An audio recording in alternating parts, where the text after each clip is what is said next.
le seul vrai Dieu.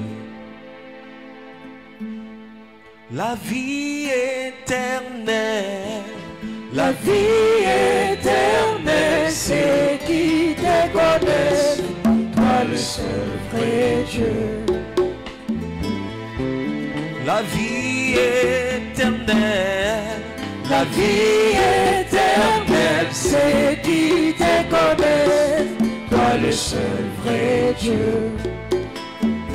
et c'est lui que tu as envoyé. Et c'est lui que tu as envoyé, Jésus-Christ, le seul vrai Dieu. La vie éternelle, La vie éternelle, c'est qui te connaisse, toi le seul vrai Dieu. et c'est lui que tu as envoyé. C'est lui que tu as envoyé, Jésus-Christ, le seul vrai Dieu. Jésus-Christ, Le seul vrai Dieu. c'est lui le Dieu véritable. Le seul vrai Dieu.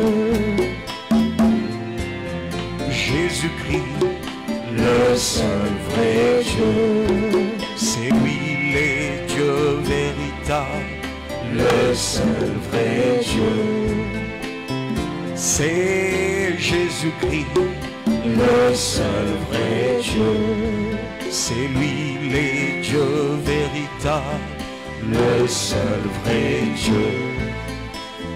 C'est Jésus-Christ, Le seul vrai Dieu. le Dieu véritable. Le seul vrai Dieu. Adore le seul vrai Dieu. Proclame-le, exalte-le pour ce temps précieux qu'il t'accorde dans sa sainte présence, devant sa gloire. Proclame-le, il est digne de louange, d'adoration. Notre Seigneur, notre Sauveur.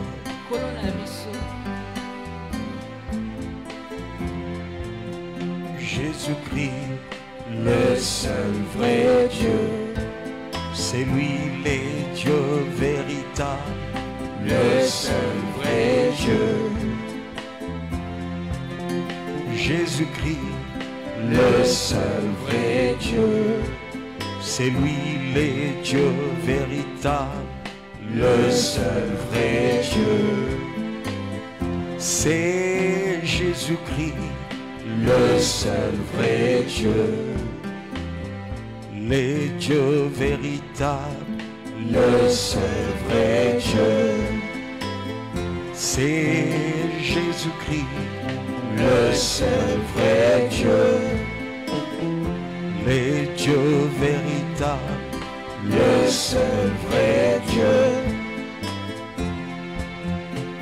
La vie éternelle, c'est qui te connaissent, toi le seul vrai Dieu.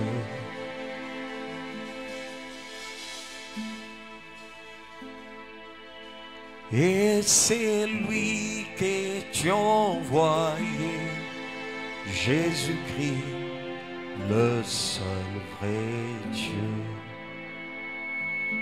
Acclame pour le Seigneur.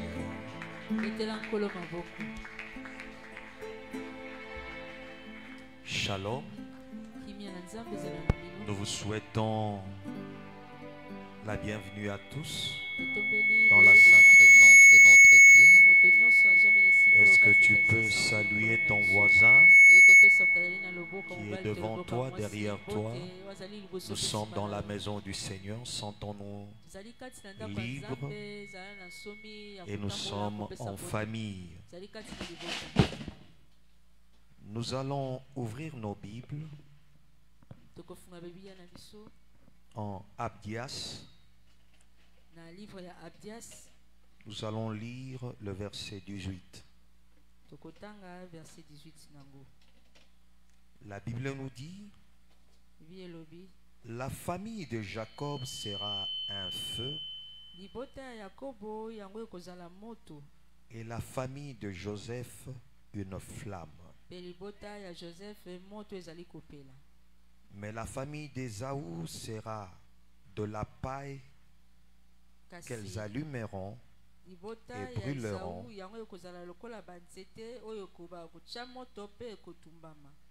Et il ne restera rien de la famille d'Ésaü,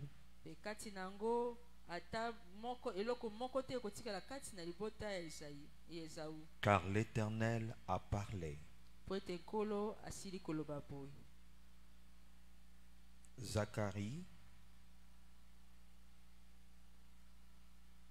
chapitre 2. Zacharie chapitre 2.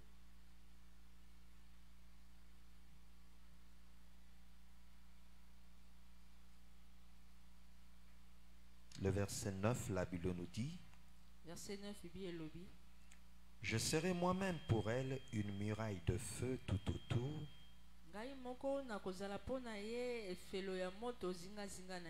déclare l'Éternel, et je serai sa gloire au milieu d'elle.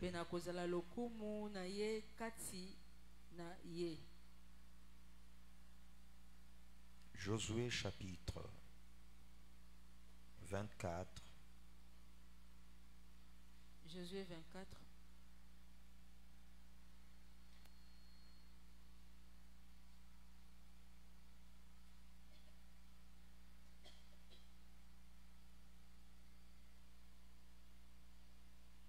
Nous lisons à partir du premier verset jusqu'au 15e.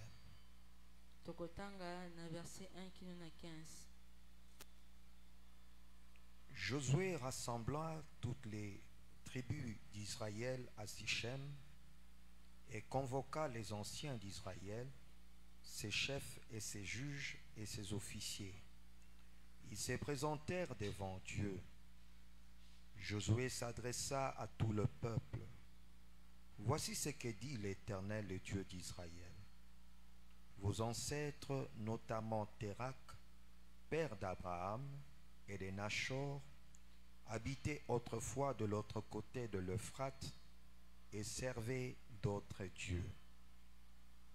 Je pris votre ancêtre Abraham de l'autre côté de l'Euphrate et je lui ai fait parcourir tout le pays de Canaan.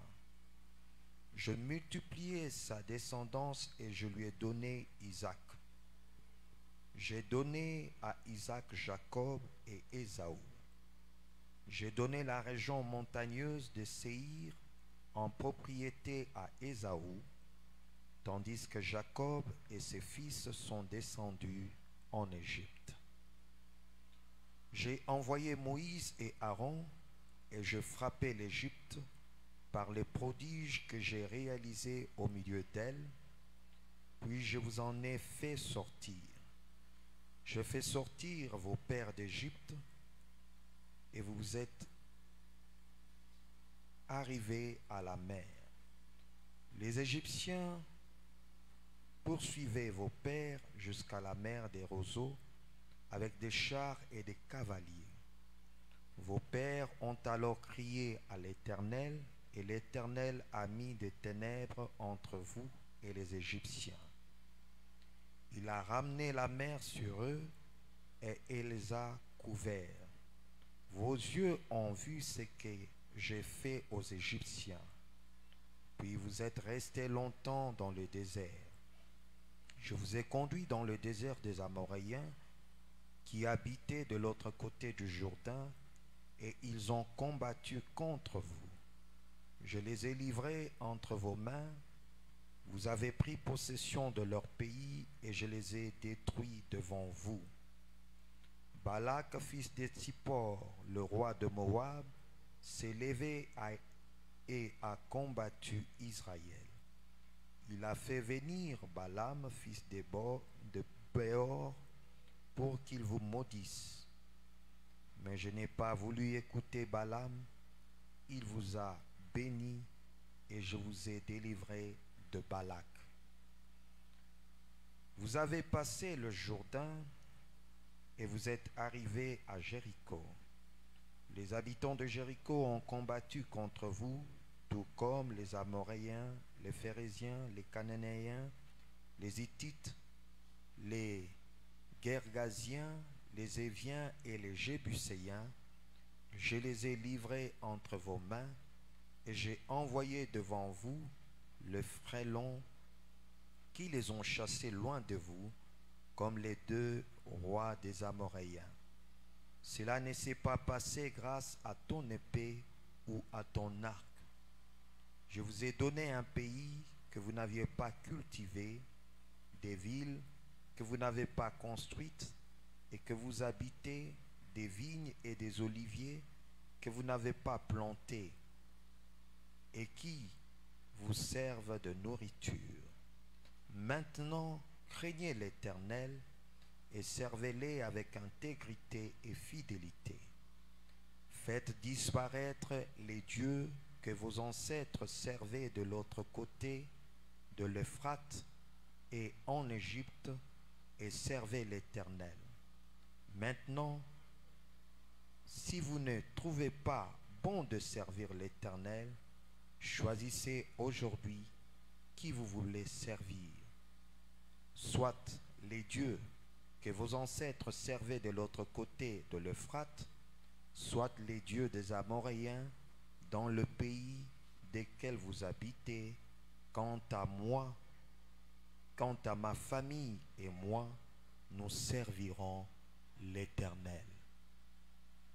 À la maison, vous pourriez aussi lire Actes chapitre 10, versets 17 à 48.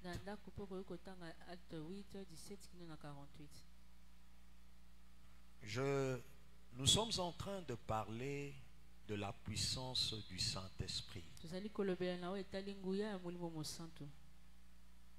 Je prendrai pour sous-thème de mon message de ce soir la puissance du Saint-Esprit dans nos familles. Bien-aimé, le Dieu de la Bible est un Dieu de famille. La famille est une institution divine. C'est Dieu qui a créé la famille, c'est Dieu qui l'a établie. Et la famille joue un rôle très important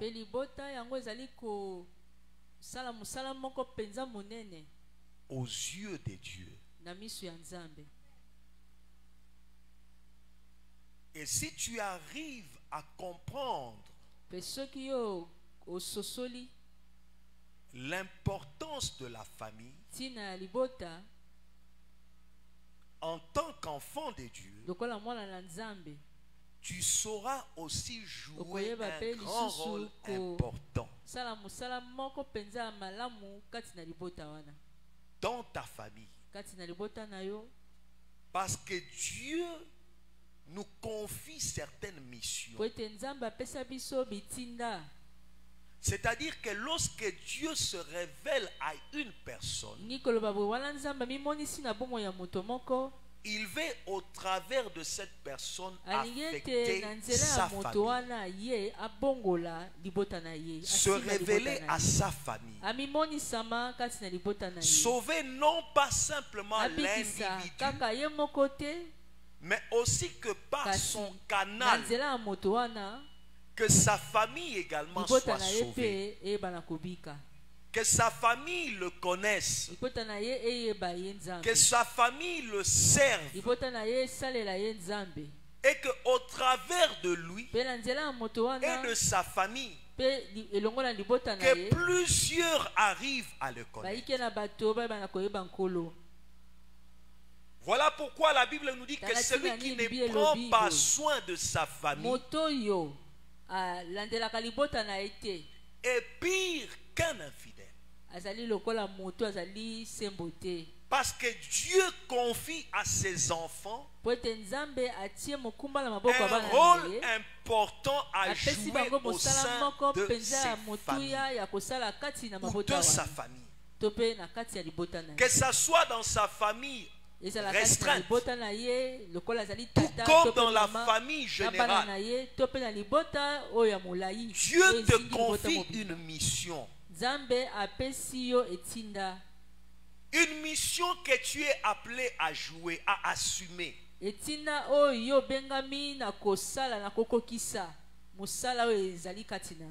Et en tant qu'enfant de Dieu,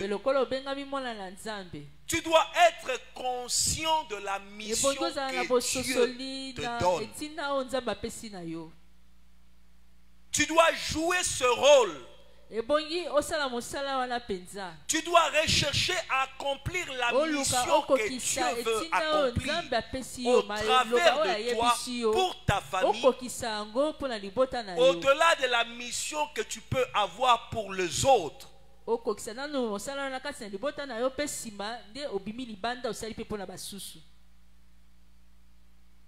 Parce que ta famille est précieuse aux yeux de Dieu. Ta famille a de l'importance aux yeux de Dieu. Et la volonté de Dieu est que chacune de nos familles le connaisse. Chacune de nos familles puisse tisser une relation avec lui. Que chacune de nos familles puisse marcher avec Dieu. Que chacune de nos familles se prépare à sa rencontre. Que chacune de nos familles soit prête à être enlevée.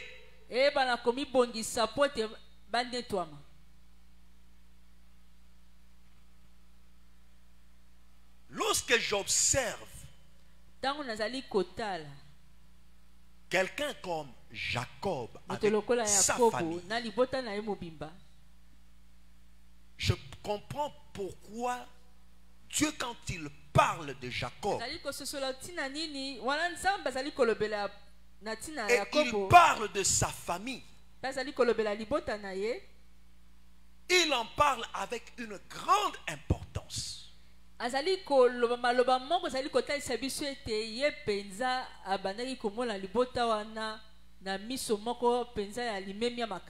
Car Dieu a commencé avec un homme.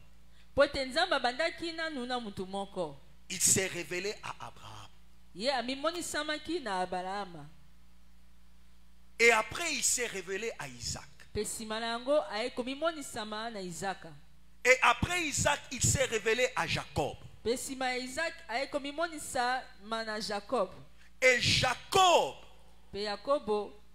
a révélé Dieu à ses 12 fils. Il a enseigné le voie de Dieu. Il les a amenés à tisser une relation, chacun individuel avec Dieu, à marcher selon le voie de Dieu.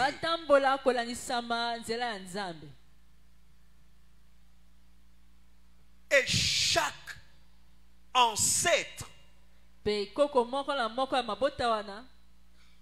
la descendance de Jacob avait cherché à ce que sa famille soit imprégnée de la présence de Dieu, de la gloire de Dieu, de la puissance de Dieu.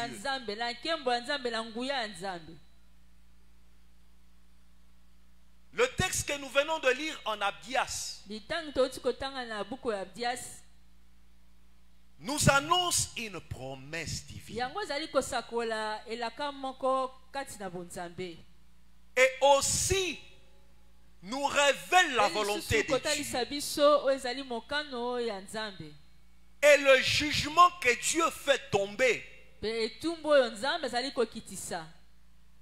sur Ésaü. Parce que Ésaü et sa descendance n'ont pas marché selon le voie de Dieu. Ésaü a combattu Jacob. Sa descendance mêmement. Ils se sont opposés à la volonté de Dieu. Et même lorsque Dieu a châtié Juda pour sa dispersion, les Édomites étaient là en train de se railler, en train de combattre. Même les rescapés de la descendance de Jacob.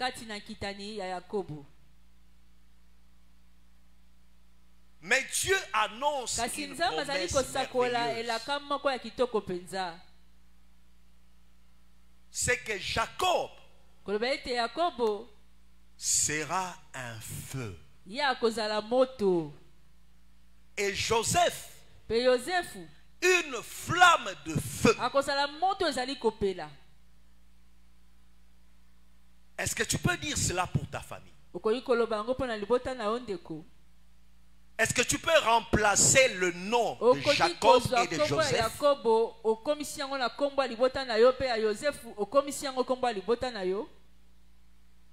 par ton nom ou le nom qui représente ta famille?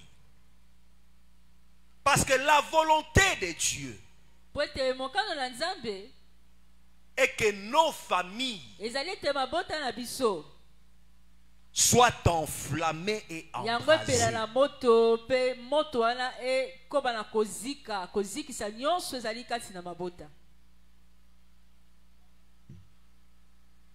Et comment pouvons-nous enflammer et embraser nos familles?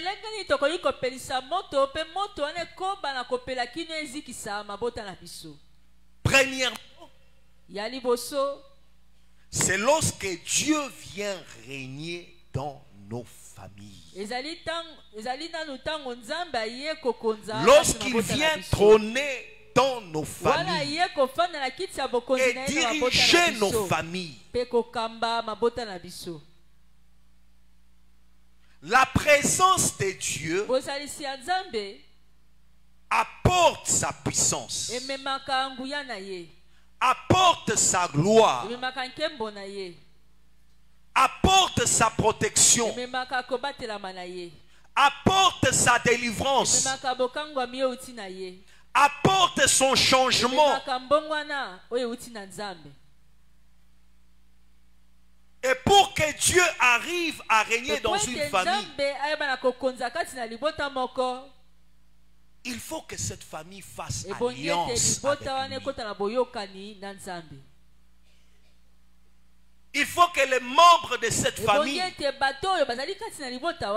le reconnaissent comme Seigneur et Sauveur.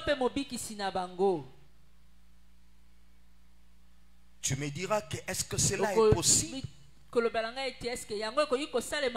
Oui. La Bible nous dit que crois au Seigneur Jésus et tu seras sauvé, toi et ta famille. C'est-à-dire, lorsque tu reçois Jésus comme Seigneur et Sauveur de ta vie, l'œuvre de Dieu commence. L'action de l'Esprit commence. Dieu va multiplier le moyen pour atteindre tout un chacun. Mais il faut que toi aussi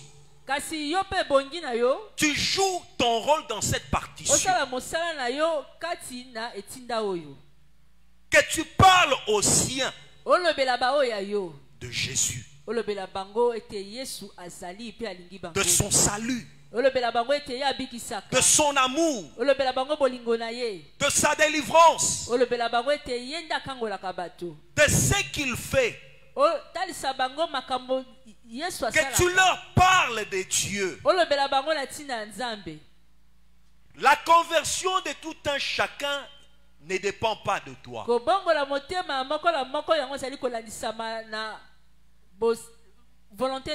C'est pas à toi de décider la conversion des uns et des autres. Toi, joue simplement ton rôle. Remarquez quelqu'un comme Corneille. Il a reçu la visitation angélique. Et le Seigneur lui demande d'aller à Joppé et d'appeler un certain Pierre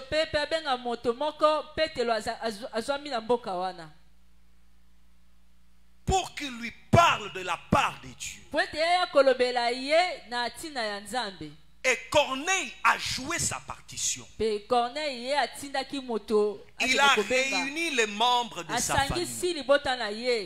Il a même réuni ses amis intimes. Et il a reçu l'apôtre Pierre dans sa maison, en lui disant que nous sommes devant toi comme nous sommes devant Dieu. Parce que les circonstances, c'est Dieu qui le conjugue.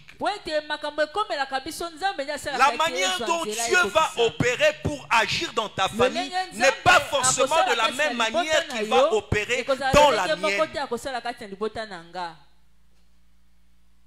C'est Dieu lui-même qui va opérer. Mais il faut que toi tu saisisses chaque opportunité que Dieu donne à ta famille. Une simple invitation, tu sais qu'elle peut ouvrir le porte du ciel. Que tu peux donner à un membre de ta famille simplement pour lui dire: viens écouter la parole du Seigneur. Il y en a d'autres qui ne voudront même pas fréquenter ton église. Mais Dieu fait de toi sa trompette, sa sentinelle, afin que par toi ils écoutent la voix du Très-Haut, qu'ils écoutent la voix de Dieu leur parler.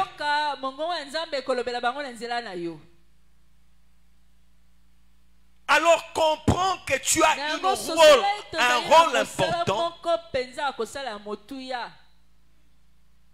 d'établir cette alliance. Cette alliance faite par Jésus avec ta famille. Est-ce que tu comprends que même l'immolation de l'agneau pascal c'est fait en famille?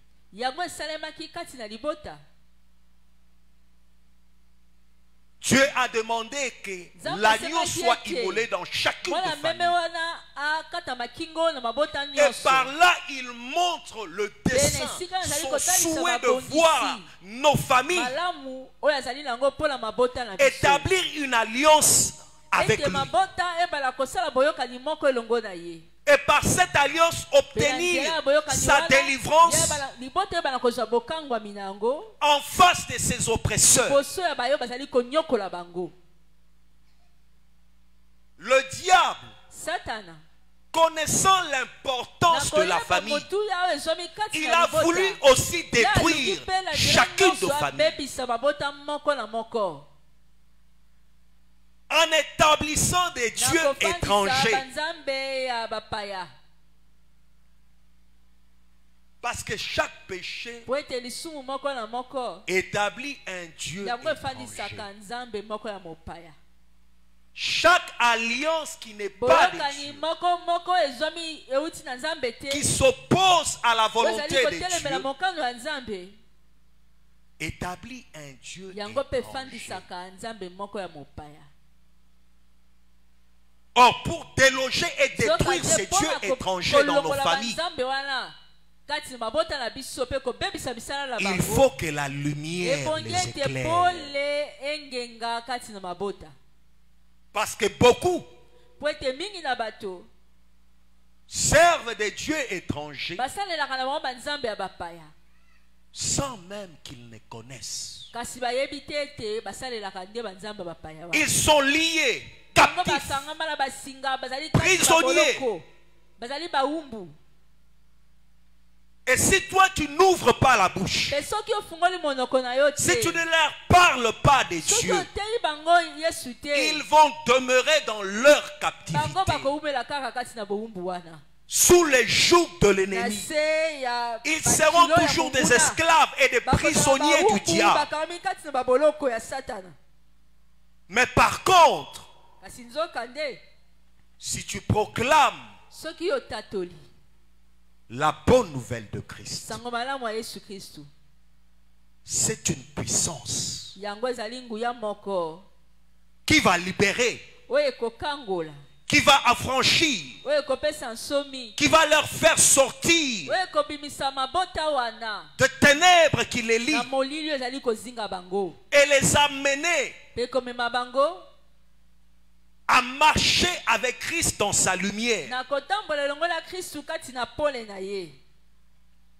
Remarquez que même Abraham était un idolâtre au départ. Parce que Térak, son père, avait des dieux étrangers. Pour que Abraham arrive à quitter ces dieux étrangers, il a fallu que Dieu se révèle à lui. Pour que les membres de ta famille arrivent à quitter les dieux étrangers, qui les lient, qui les retiennent et les mettent en captivité, qui les empêchent à marcher avec Dieu, il faut qu'ils écoutent la voix du Très-Haut. Et tu es la personne que Dieu s'est choisie. Tu es la personne que Dieu a établie pour que tu sois sa sentinelle. Pour que chaque jour, nuit et jour, tu leur parles de Dieu. Même lorsqu'ils ne t'entendent pas, ils refusent. La Bible nous dit prêche, parle à temps et à contre-temps. Mais si tu fermes ta bouche, il y a une condamnation. Parce que tu porteras leur sang entre tes mains. Dieu te tiendra pour responsable. Parce que tu n'as pas joué fidèlement ton rôle. Voilà pourquoi la Bible nous dit que pour celui-là qui ne prend pas soin de sa famille, il est plus pire qu'un infidèle.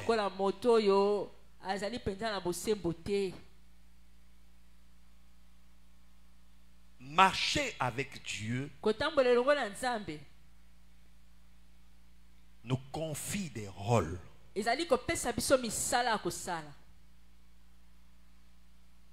Et parmi ces rôles, c'est d'atteindre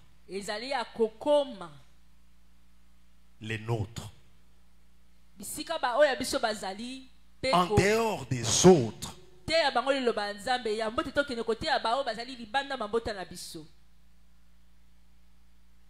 Deuxièmement,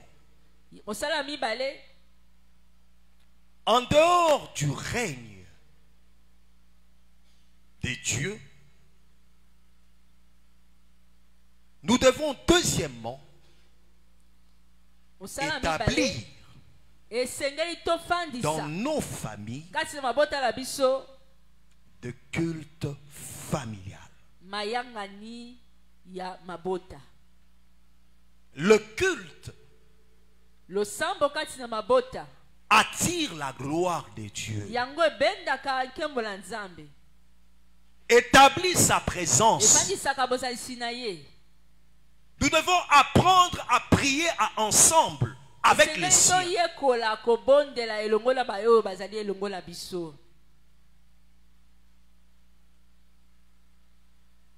Nous devons arriver à donner une offrande d'ensemble. Le matin, lorsque nous nous levons tous, tout comme le soir lorsque nous voulons nous coucher tous. Cela dépend de chaque famille. Vous pouvez avoir plusieurs programmes de prière d'ensemble. Mais il faut chaque jour apprendre à prier ensemble. Parce que lorsque vous priez ensemble, Dieu vous enflamme. Dieu vous embrase. Dieu vous rend puissant. Dieu vous amène à le connaître. Le culte d'ensemble est d'une grande importance dans chacune des familles des enfants de Dieu. Il ne faut jamais négliger ce moment. Parents, à cause de ta responsabilité devant Dieu, tu es appelé à réunir les siens et à prier ensemble avec eux. Tu me diras que même moi, je ne suis qu'un enfant. Quel est le rôle que je peux jouer?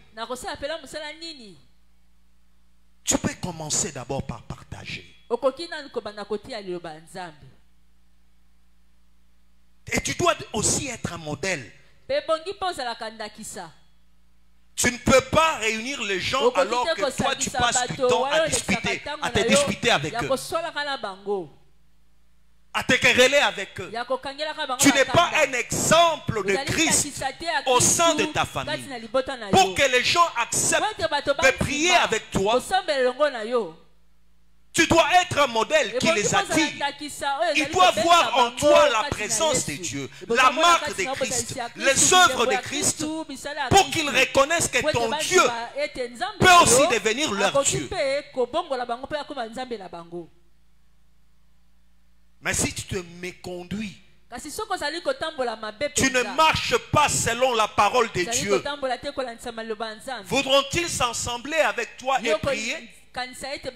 Chercher ensemble ton Dieu et invoquer ton Dieu, tu deviendras pour eux un obstacle à leur foi, à leur conversion, à leur changement. Il faut qu'ils trouvent en toi l'image de Christ pour qu'ils se disent que nous devons devenir comme lui. Nous voulons prier le même Dieu que lui. Dans le culte familial, nous devons aussi arriver à partager la parole de Dieu ensemble.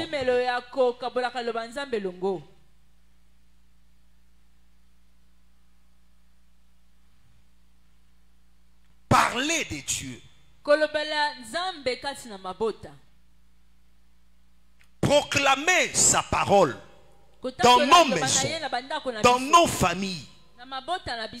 Partager ce que Dieu met ou inspire. Au conducteur. Dieu avait demandé aux Israélites d'enseigner même à leurs descendants. Parce que ce que toi tu dis En tant que parent. En tant que conducteur spirituel. Sera une sémence. Les années peuvent passer. Dieu qui a placé au travers de toi cette sémence finira par la faire germer. Tôt ou tard, lorsqu'ils rencontreront des problèmes, ils vont se rappeler de la voix de l'Esprit qui leur parlait par ton canal.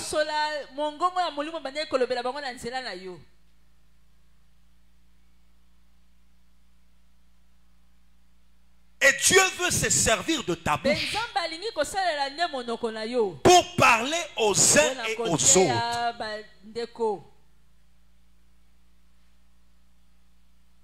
Ta famille ne peut être forte, puissante, que lorsqu'elle apprend à prier, à écouter la voix de Dieu, à être enseigné par Dieu, à recevoir les instructions de Dieu. Parce que ce sont ces instructions qui vont l'apprendre à savoir marcher avec Dieu, à respecter l'alliance établie avec Dieu et à se préparer à sa rencontre.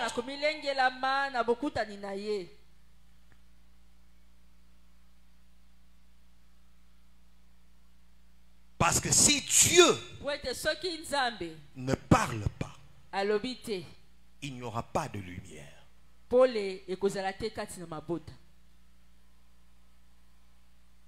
Le ténèbre va toujours régner. Les gens seront toujours captifs.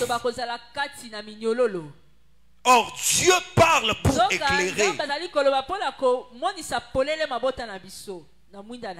Et au travers de cultes familiaux, il faut aussi prier pour des sujets personnels, mais aussi de sujets qui concernent toute la famille,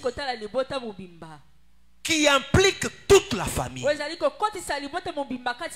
Parce qu'en dehors de ta destinée personnelle, de tes besoins personnels, il y a aussi une destinée qui engage toute ta famille. Il y a des combats de famille pour lesquels vous devez tous vous lever comme un seul homme pour affronter l'ennemi et le vaincre. Il y a des délivrances qui concernent la famille. Il y a des défis qui concernent chaque membre de ta famille. Et vous devez vous plier dans la présence de Dieu. Combattre dans la prière. Cherchez votre auto-délivrance. Cherchez que Dieu vous délivre des emprises, des alliances, des dieux étrangers qui vous retiennent captifs et qui vous réclament, qui vous condamnent.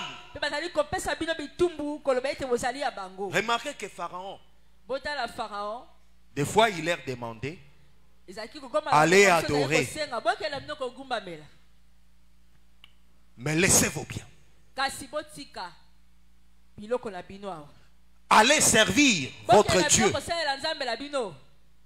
mais laissez ceci. Or la volonté de Dieu est de briser les chaînes, de détruire les réclamations, les accusations, les prisons, les liens qui captivent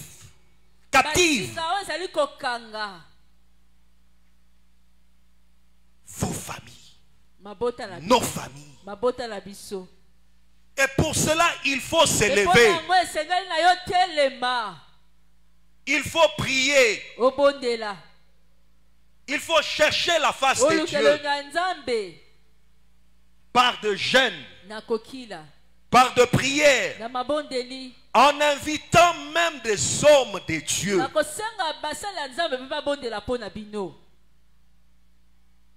Parce qu'ils ont reçu de Dieu une onction spéciale. Si Corneille n'avait pas invité Pierre,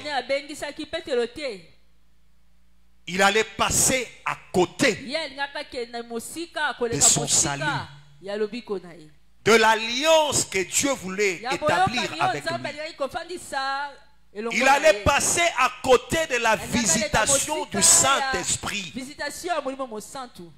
Il n'allait pas écouter les enseignements qui allaient lui ouvrir la porte à être affecté par la gloire de Dieu.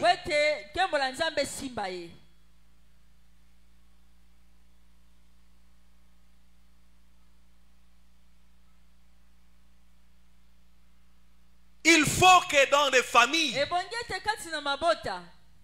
que nous cherchons que Dieu nous illumine.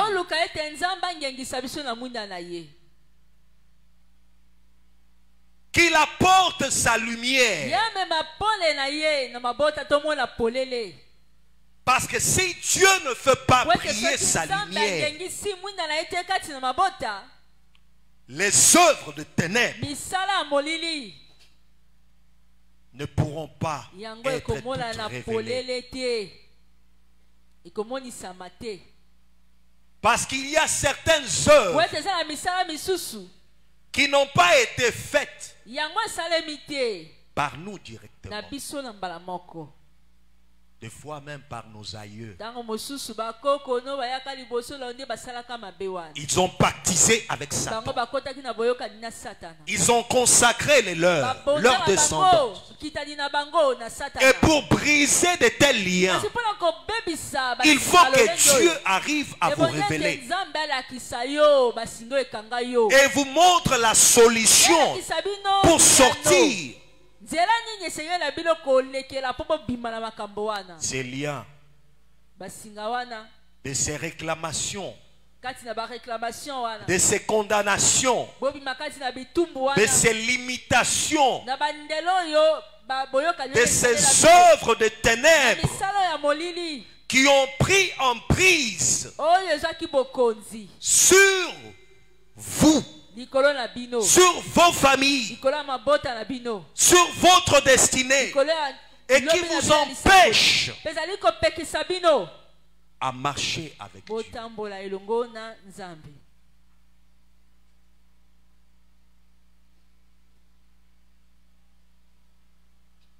Troisièmement, si nous voulons que nos familles soient enflammées et embrasées,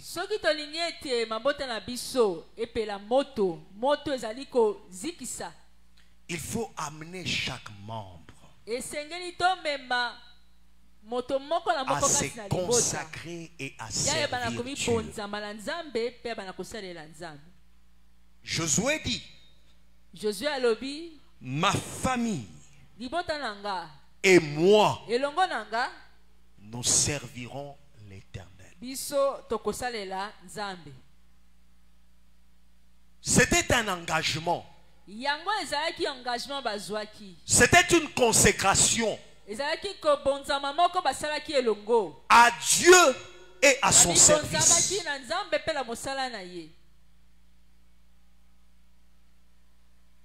Parce qu'une famille qui est consacrée à Dieu dans sa totalité et qui se met à son service sera puissante. Elle sera forte. Elle sera revêtue de l'autorité de Dieu. Elle marchera dans la gloire de Dieu. Une famille qui se donne entièrement à Dieu, à lui obéir, à faire sa volonté, qui ôte les dieux étrangers, qui se sanctifie, sera même prête pour rencontrer Dieu. Croyez-moi, lors de l'enlèvement, il y aura certains membres de famille qui vont tous aller. Pourquoi? Parce qu'elles étaient consacrées entièrement.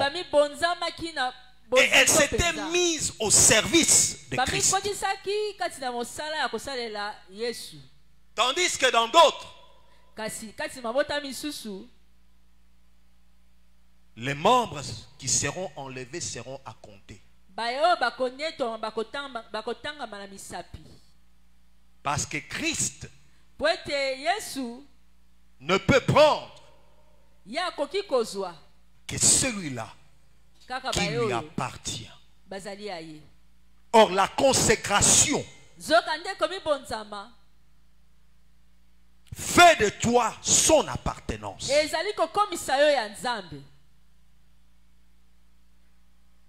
Et celui qui sert Dieu en accomplissant pleinement sa volonté, en marchant selon sa parole, en jouant le rôle que Dieu lui a attribué selon la grâce qu'il a reçue et l'appel qu'il a reçu de Dieu, fera sa joie et la gloire de celui qui l'a appelé.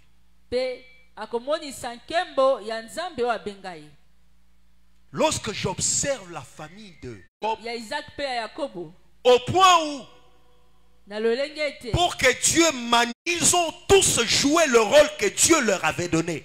Chacun selon sa grâce, chacun selon sa vocation. Ils ont écouté la voix de Dieu.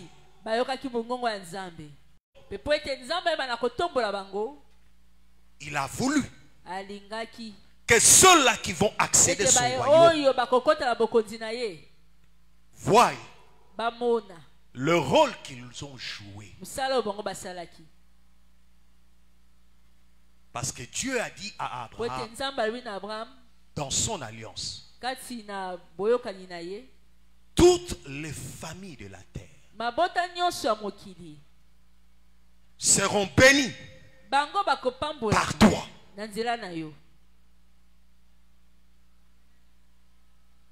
Ta famille peut être pour laquelle il tire son nom.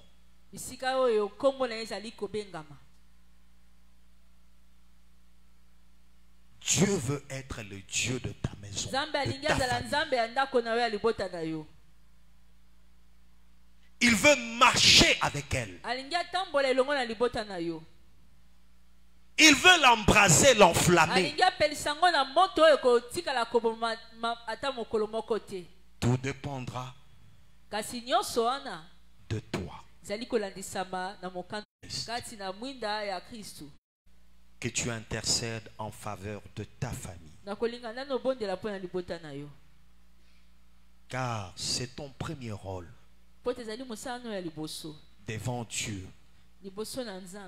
Que tu pries pour ceux-là qui les connaissent.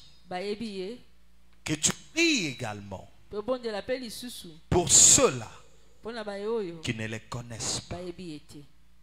Que Dieu, dans son amour, dans sa grâce, dans sa miséricorde, se révèle à tout un chacun. Est-ce que tu peux élever ta voix? N'attends pas la musique. Tu n'as pas besoin de la musique pour prier. Comprends simplement ton rôle. Prie. Tu peux même citer le nom de tout un chacun les consacrer à Dieu, les abandonner entre ses mains, demander que son salut atteigne tout un chacun, se révèle à tout un chacun, que ceux qui sont encore loin, que Dieu, dans son amour, dans sa grâce, les touche, le délivre, qu'il brise les liens, le chaîne, les dieux étrangers, qui les maintiennent captifs, prisonniers du diable. Prie, prie,